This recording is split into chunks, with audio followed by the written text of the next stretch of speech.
আমরা তা দেখছি, আপনার কাগজপত্র দেখছি, আপনি পরে যোগাযোগ করেন আমাদের সাথে। আচ্ছা স্যার, ঠিক আছে, তাহলে আমি উঠে যাব। ঠিক আছে, আসসালামু আলাইকুম। ওয়ালাইকুম আসসালাম। এই পরবর্তী কে আছে ডাকবেন? পরবর্তী কে আছেন আসেন। মেয়ে ঢুকতেন নি স্যার? ইয়েস, আইয়েন। আসসালামু আলাইকুম ওয়া রাহমাতুল্লাহ। ওয়ালাইকুম আসসালাম, বইয়েন। ধন্যবাদ স্যার। ওয়েলকাম। নাম কি? নাম কেরামত আলী স্যার। বাবার নাম? বাবার নাম স্যার কোন বাবার নাম বলবো স্যার? মানুষের আবার একাধিক বাবা হয় নাকি? জি স্যার, এখনকার সময় হয় স্যার। যেমন? যেমন দয়াল বাবা, খাজা বাবা, লেঙ্কা বাবা, নিজের বাবা, শ্বশুর বাবা, আরো একটা বাবা আছে স্যার। সেটা কি?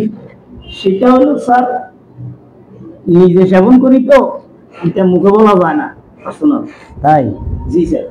আচ্ছা, তো আমরা কথা শুনি এটা বুঝছি। জি স্যার।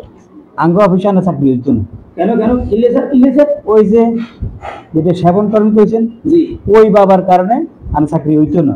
তাই? যে স্যার যে ঠিক আছে স্যার, তাহলে আসি। ঠিক আছে। আমার মনে হয় আমার ওই বাবার ব্যবসাটাই ভালো। ঠিক আছে, ধন্যবাদ স্যার। ওইটা দিয়ে নেব। 100 টাকা কিনা 300 টাকা বেচা। ওইটা দিয়ে নেব। আসসালামু আলাইকুম। ওয়ালাইকুম আসসালাম।